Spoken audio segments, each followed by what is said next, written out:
Is this a real before and after result? This was posted by a clinic out of Turkey, so we're going to start with the assumption that this is a real result. And let's see how it fares as we analyze the key features of these images. And the purported procedures include facelift, neck lift, lower blepharoplasty, upper blepharoplasty, buccal fat removal, rhinoplasty, and a hair transplant. The first thing I notice is that there's inconsistent lighting between the before picture and the after picture. So when you look at the lighting, the after photos have much brighter, harsher light that's bouncing off the face compared to the before. Also, the patient is at a different distance from the camera. So when you look at the before, it seems to me like the person was much closer to the camera, and then the after, they're definitely further away. So that's going to change proportions. It's going to change the way that our facial features appear. Also, the hairstyle is very different. So in evaluating a hair transplant result, it's very difficult to say what the results are, because in the before the hair is very short, in the after it's very long and a messier hairstyle, so it's covering up much of the hairline. So it's very difficult to use the hair to analyze the truthfulness of this result. So all these things make it harder to analyze these before and afters, but we can still make certain inferences. The first thing I notice when I look at the forehead, especially the low forehead by the glabella, in the after image there is a stronger frontal bar. That's essentially the brow ridge bone that runs along the eyebrows. It's much stronger in my opinion in the after photo compared to the before, and none of the procedures that they mentioned would have created a stronger brow ridge. I will say that in looking at his forehead, especially at the underlying bony structure of it, I do see some prominence on the right side of his forehead, and it seems to be similar from the before to the after. So that part is something that a lot of people have, where the right side has a bit more roundedness than the left side of the entire forehead. I noticed that a lot in my hair transplant surgery work, but in this gentleman it does appear that he has that type of anatomy. So again, perhaps that is some sign that maybe this is the same person. Also, the eyebrows to me appear lower in the after photo compared to the before, so it's almost like the opposite of a brow lift, which nobody really does. And when you look at the ears, they're protruding more in the after photos compared to the before. So it's almost like the opposite of pitting the ears back, which again would be a very uncommon type of procedure to undergo, and also not something on their mentioned list of procedures. And I saw some of the comments speculating that perhaps the eye color is different. Now, it's difficult to tell. It could be the lighting variation between the photos rather than a true eye color difference. And also, the deep facial wrinkles appear to now be gone, and this would have required some kind of resurfacing procedure, or like a chemical peel, maybe laser resurfacing, but again, that was not mentioned. Now, was it not mentioned but actually performed, or was it just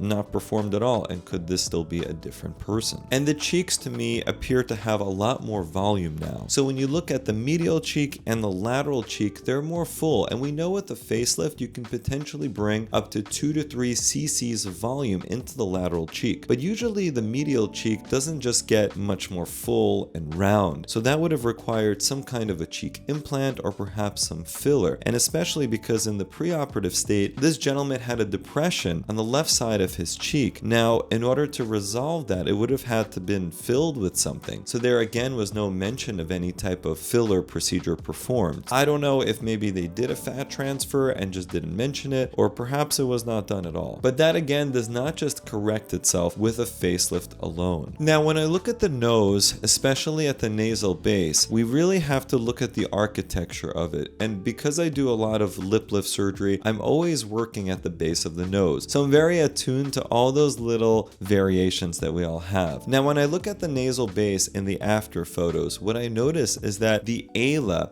or the wing of the nose, has more of a right angle to it. So the vertical limb of it drops down, and then at around a 90-degree angle it starts to go horizontal. So that's very different from the before nose, because in the before photos it creates much more of a curved type of appearance from lateral to medial. Now, could that have been because of an ala alarplasty performed with the rhinoplasty? I think that's unlikely, because with an alarplasty, you're actually cutting away at that transition from the vertical to the horizontal. So usually you actually get more rounded curvature as opposed to more of a right angle type of appearance. So again, almost like the opposite of what an alarplasty would have created. Also, when I look at his before state, the ala just appears much bulkier, and also the nasal skin is much thicker. Now, it's possible to, of course, make the nose overall smaller with a rhinoplasty as you chip away at some of the cartilage and the bony structures, but the actual nasal skin is not going to change so significantly. And so when I look at his after state, they would have literally had to cut away at a lot of the skin to change it to a completely different configuration. Also, the alar skin just appears thinner overall. And again, I don't think that's the result of an alarplasty. So it would have been very difficult to completely alter the actual nasal skin envelope in this gentleman. Also, when I look at the length of the philtrum, it seems to me like in the after photos, it appears shorter. Now, with the rhinoplasty surgery, we know that the philtrum tends to actually get a little bit longer. So why is it that in the after state, the philtrum is shorter? Again,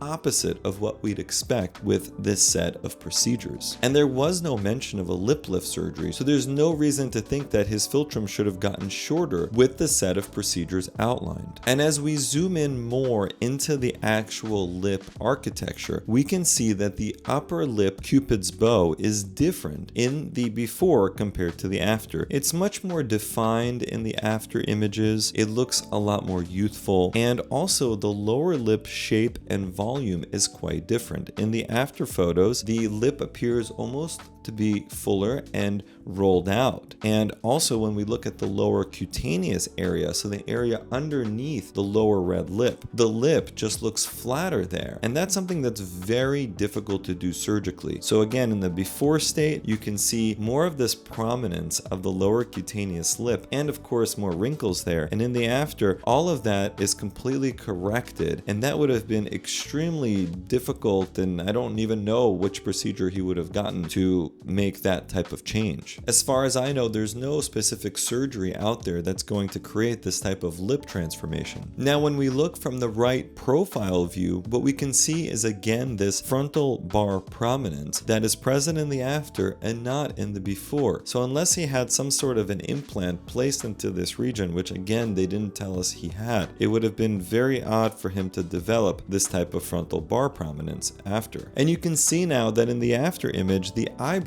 are lower with a different shape to them, and also the tail of the brow has a strong extension beyond the lateral canthus, and this is very unlikely to happen just by chance on its own, especially without an eyebrow hair transplant. Now, they did mention a hair transplant, but if they did an eyebrow hair transplant, that's a very specific surgery and probably something that they would have mentioned instead of just calling it a hair transplant, which essentially implies a scalp procedure rather than an eyebrow procedure. And they did say that they performed an upper blepharoplasty, but that would have led to more hollowing of the upper eyelid area and possibly a higher supratarsal crease, whereas in this gentleman in the after, now it appears like he has a lower supratarsal crease. So perhaps they also performed a ptosis repair, which might have resulted in this type of appearance, but again, that's something that probably would have been specified in the list of procedures. And again, take a look at the nose. When you look at the ala, again the wing of the nose, you can see that the skin there overall appears much thinner than in his before state, and there's no procedure that's going to completely thin out the ala. An alar base reduction or an alarplasty addresses just the lateral component of the ala, not the entire structure of the ala itself. And when I analyze both profile views, it appears to me that the ears are now quite different. When you look at the pinna, which is this outer part, the external part of the ears, when we say ears, we are usually talking about the external ear. Remember that the ear has other components to it, such as the middle ear and the inner ear, but what we see is the pinna, and to me, the helical rim, which is this outer part, appears more rounded in the after compared to the before, and also the earlobe itself has a different configuration and anatomy compared to the before state. Now, they said that he had a facelift, and even in the best of hands, you can usually see some signs of a a scar. And especially when you look at the tragal area, there's usually some telltale signs of facelifts, whether that's a more kind of pancaked appearance to the tragus, some scarring in front of the tragus, or just a slightly different configuration to it. But in his case, it just doesn't appear like there's any signs of surgical work around the ears. So my personal opinion is that given my analysis, I think it's unlikely that this is a real before and after result, just based on the procedures that they provided. Now, perhaps additional work was done that just wasn't spelled out in their Instagram post. That's of course possible. Perhaps they did a lot of other refinements, but just didn't mention them. Now, I sure hope that I'm wrong, and I hope that this is a real before and after, because it would be a shame if people are posting fake results online. No matter what country or what clinic they're coming from, I think that's just a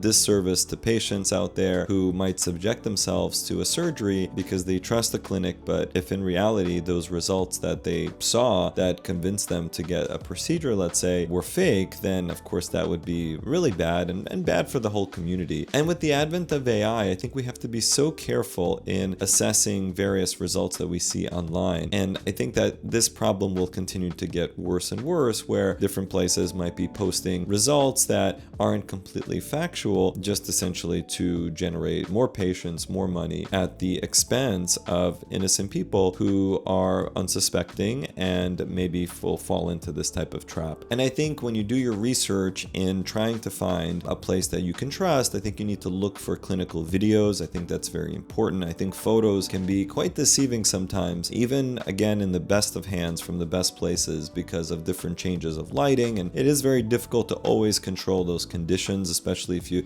move offices like I did. You know, that whole setup then changes. But I think you can tell who's actually trying to give honest, factual information and who is maybe trying to be more deceptive for clout and influence. We have a section on the Feel Confident site called Beauty Experts, where we try to only list surgeons on there who are doing exceptional work from around the world, and we keep updating that list. So if you want to try to find a trustworthy place, make sure to check out that list. But of course, it's not an exhaustive list, so there's lots of other great surgeons out there that just might not be on the list yet, but will be added eventually. So be careful out there. I hope this is real. I have some doubts, but hopefully this detailed dive into some of these different features helped you guys try to understand the situation a little bit better, because it's all over the news now. I think this was a worthwhile analysis to do. Let me know what you think about this before and after. Is it real? Do you agree with what I'm saying, or do you think that I maybe missed something? So please let me know in the comment section, and don't forget to subscribe to the channel. Thank you.